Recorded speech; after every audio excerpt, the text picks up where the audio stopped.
Brakat Yahweh, Brakat Yahushai, Brakat Yahweh, Brakat Yahushai, Brakat Yahweh, Brakat Yahweh, Bashim Yahushai, Bahashim Chakadash. The belongs to the apostles and the elders of Great Millstone True Well. Salutations to the whole field elect that day, you Akim to Zadakim, that do this thing in the utmost truth and sincerity. I'm the priest Shaman. This week's topic is don't be a reckless YN. Do not be a reckless YN. What is a YN? YN is an abbreviation for young nigga. Acting, behaving, carrying yourself like a young, reckless nigga. And I'm just really lambacking off a lesson that I saw. I didn't see the entire lesson, but I saw enough to give me inspiration to do this lesson. And it was put up by GMS Vegas sit-downs, and it was speaking on the situation with Rajah Jackson, the son of UFC fighter Rampage Jackson, who's in the headlines for losing his emotions on a wrestler, a professional wrestler, and just not only like knocking this dude unconscious, but damn near almost beating him half to death because he felt embarrassed that he poured beer on him or some shit when the wrestler was just acting. He was promoting and trying to sell events. That's what wrestlers do. But his stream and influence from others made him do a very irrational decision, and that's what these YNs are known for. They're known for crashing out, as Jake said. What's a crash out? What's crashing out? Crashing out is taking an action, whether verbally or physically, that can lead to dire consequences, but in that moment you don't give a shit. That's a crash out, and that's what this guy did. Now, the scriptures tells us to avoid crashing out. In fact, it tells us to control our anger and our emotions and our wrath. The book of Proverbs 14 and 29 reads, "He that is slow to wrath is of great understanding. But he that is hasty of spirit exalted folly." Folly, and that's what he did. He was very hasty in his action, and it was very foolish. You know? He wasn't even super hasty. He had time to think. But instead of calming down and being more rational, he escalated and become more irrational. And he did a short-sighted action that's going to have long-term effects. And he's cooked, man. And you know what? His father, Rampage Jackson, and that's the part I stopped at when I was watching the GMS Vegas sit-down. His father, Rampage Jackson, was pretty much talking to him like a YN. They talk to each other like they're homies. Like they have the same level. There was no father-son sort of dynamic there. Because he told him, shut the fuck up, nigga. That's what he told Rampage. So you see how they talk to each other. You know? Poor guidance. Having a father in this society is almost not enough if they're not governed by the scriptures, because that father could be raised by an emotional black woman and pass those emotional traits on down to his son. And this is what we have here. Rajah Jackson beating a man half to death because he spilled beer on him. Proverbs 15 and 18. A wrathful man stirreth up strife, but he that is slow to anger appeaseth strife. Right, so a wrathful, and that's what these YNs are known for. They're being very wrathful, going around just being, what was that? Remember that little YN? That little young nigga. I like doing bad things. Remember him? He was on the Boondocks, like smoking cigarettes. He was the guy that took a fucking car and joyrided, I think, somewhere in Florida. That's just completely emotional. A wrathful man stirreth up strife. Right, and these YNs, they're very wrathful, and guess what they'll do? They'll stir up strife. Here it is, the situation could die down. Nah, fuck that. I'ma turn up. Fuck that shit. I'm turnt, nigga. Nah, but you know, it was just your sneakers. I don't give a fuck, nigga. yo, you don't scuff my sneakers, but it was an accident. Nigga, he saw me. He's telling you he didn't see you. I don't give a fuck, nigga. Nah, yeah, no, fuck that. Now you on the news going to jail. You just killed somebody because he scuffed your sneakers. Don't you know niggas kill niggas over Cheetos? That's not even hyperbole. This happened in Brooklyn a few years ago. Some nigga shot another nigga over some Cheetos. So being a YN is also a mentality, because you have these grown-ass men acting like young niggas. That's what I'm saying. Don't be a reckless YN out here, man. It says, but he that is slow to anger, a piece of strife. Because if you slow to anger, you're going to try to rationalize shit like, yo, nah, it ain't worth it. You know? I remember when I was at a trip in Jamaica. I was at a trip in Jamaica. And I guess I was negotiating the deal for me, and this guy was gonna pretty much have the motorboat and pull me and my wife, you know, that type of shit, like on a tube. And I guess something happened with the price, and he pushed me. He's like, get out of here, get out of here. He pushed me. And a YN behavior would be, nigga, what the fuck you doing pushing me? Bop, knock him out, right? Could have took that course of action, you know. It wasn't, I wasn't afraid or intimidated of him. But in his mindset, he was, well, this guy's in front of his wife. However, though I was born in Jamaica, I'm in Puerto Rico, man. I don't know nobody there. Even if I did, I don't know what you would come back with or whatever. Is it really worth it? So, of course, all I did was walk off. Walk off. My wife was like, good job, babe. Because he wanted an emotional something out of you. And that's the power of having these scriptures, you know.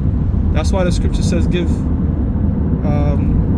you know, with all I get understanding. Wisdom is a principal thing, I'm sorry. So wisdom is wise decisions. Where are those wise decisions found in the scriptures, you know? So the scriptures, the apostles, our elders, the scriptures really like raised us. Because next thing you know, I could have rocked that nigga, shit could have escalated, and I'm just another dead dude in Jamaica on the news. For what? Arguing over price. YN shit.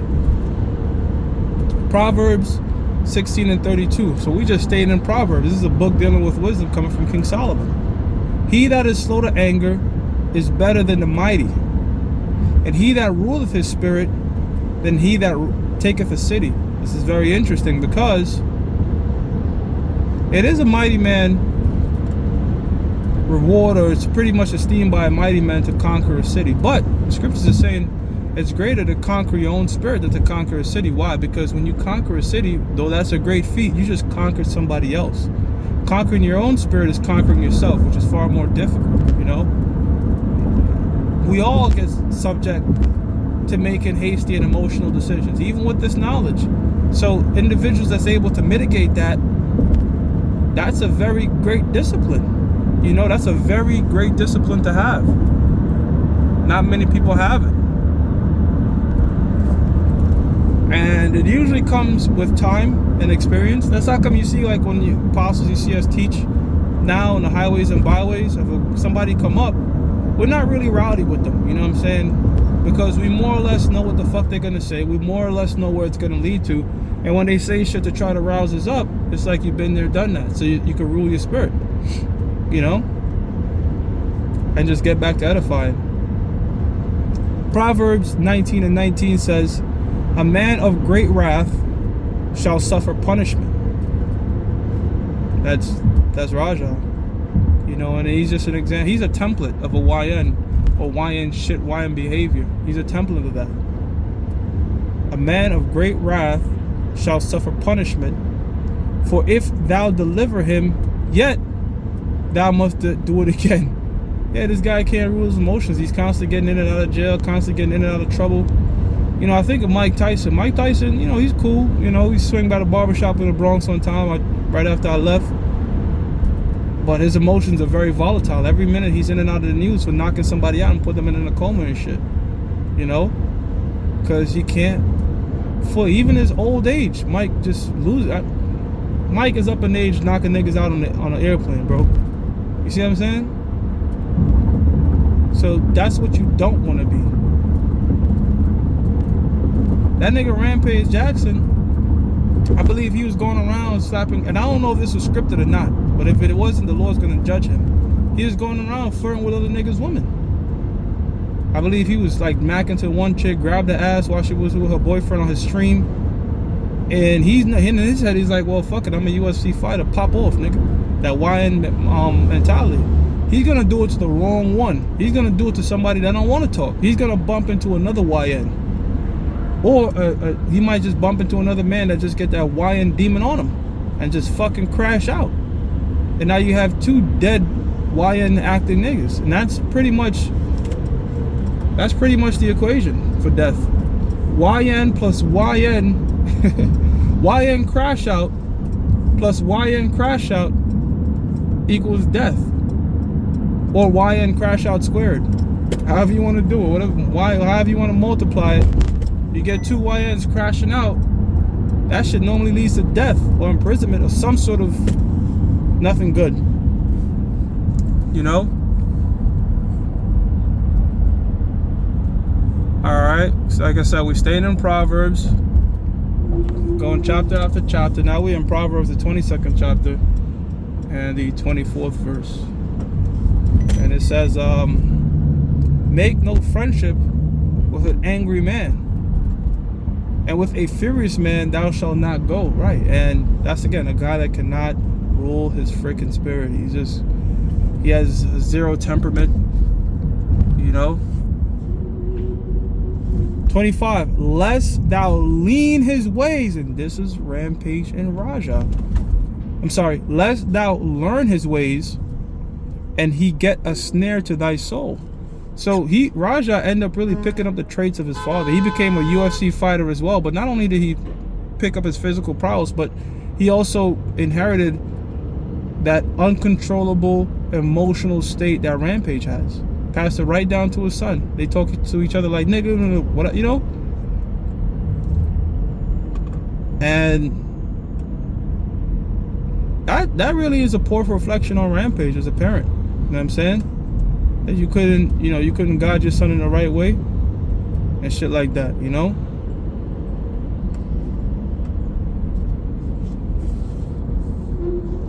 So you don't want to hang around these YNs and pick up their traits and pick up their behaviors, you know, being emotional, being, you know, easy to wrath, 0 to 60 for no reason, killing somebody because they skipped them, they might have cut you off. You see, look, we get pissed off too, but you know, we send them curses. That's it, you know. Proverbs 25 and 28 says, he that hath no rule over his spirit is like a city that is broken down and without walls, defenseless.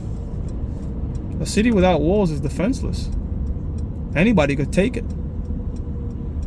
That's the same as an individual that can't rule his own spirit, you know? And it doesn't have to be anger. You can't rule your thoughts, you know, you can't rule your tongue.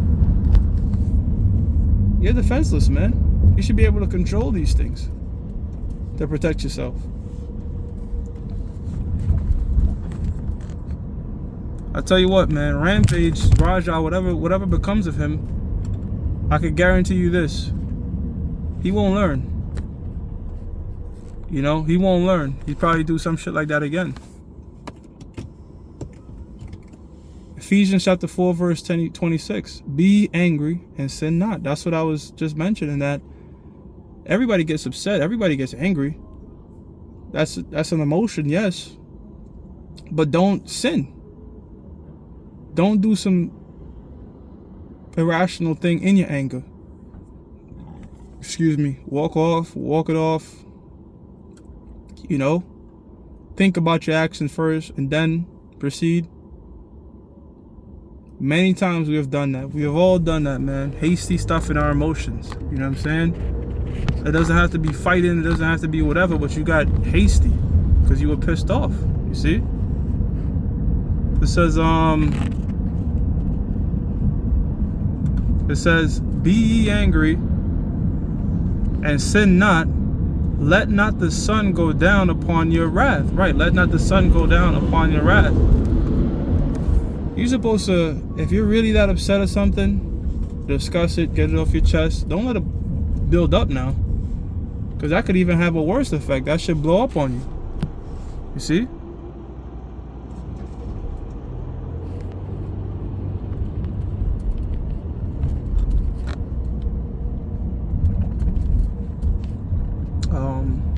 Slack here.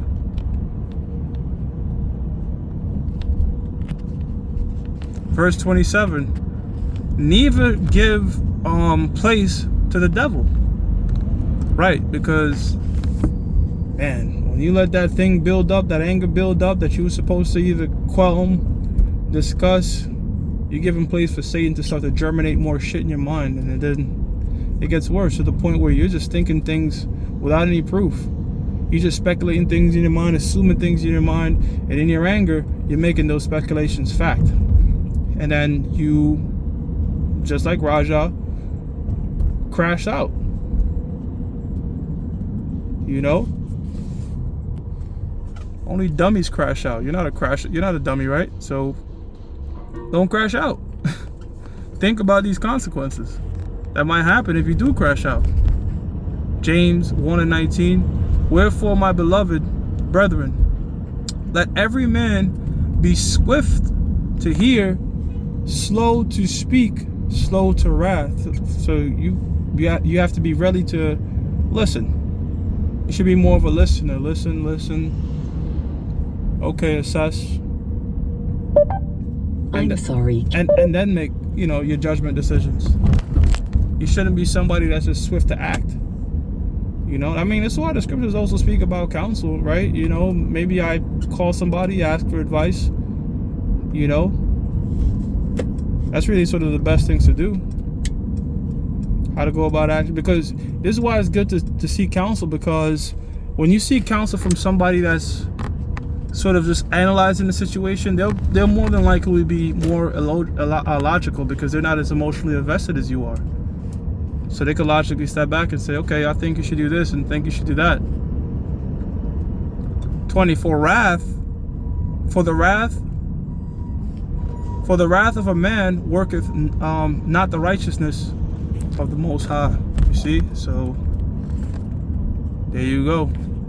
You see how these scriptures, this is why the scriptures say be wise as serpents and harmless as doves. Your wits. Your wits is what you should have about you. It's Braveheart, Elder Bishop Einab was speaking, and many years ago, and I remember he said this. He always quotes a scene from Braveheart where the young child wanted to master the sword. And then he pretty much told him, before you master this, the sword, you must master this. So the wits is what you want to have. It's great if you're in the gym, you have your martial arts, your boxing shit. But if you don't have your wits about you, that stuff could be a harm to you, because you don't know how to control it. They say that most people that know how to fight don't want to fight, because they know the repercussions of what could happen if they do fight. I wish Raja would apply that, but he's just an example now, of another YN crash out behavior that's going to face those consequences. Let's see what happens to him. I don't know. Job 5:2 says, for wrath killeth the foolish man. For wrath killeth the foolish man, and envy slayeth the silly one. Right, so wrath and envy, they say these are 7 deadly sins, but there ain't no such thing as 7 deadly sins. But wrath and envy, I believe, are one of the 7 deadly sins or something like that. But yeah, look, there's guys in prison right now, locked up for life, and I've seen one of these things on like a TikTok screenshot where the guy was in prison and shit, and they put over it, I threw away my entire life over 5 minutes or some shit like that, over 5 seconds, something like that. Basically, something happened in the club. He got emotional and killed a nigga. Now you on life. Now you serving life. You see? Because you decided to crash out. So, Dua to Yahweh Bashim Yahushai for just having us come in this truth and open up this wisdom and understand to us that we don't condone ourselves like these YNs, you know. And if you're just coming in this truth, you might have been a YN. Who knows? You know, you might have been one of those reckless, wild guys. Well, guess what? That was a demon on you. And then you might still be battling that demon. So you have to pray to Yahweh Ba'Shem Yahushua that you shake all that shit off, all right? And condone yourself as a man of the Lord, a man of understanding and wisdom, all right? So with that, I'm going to give all praises to Yahweh Ba'Shem Yahushua, Ba'Shem Rachar Kodash, that belongs to the apostles and the elders of Great Millstone True Well. Salutations. So hopefully like that day, you Akim to Sadakim, that do this thing in the utmost truth and sincerity. Shalom.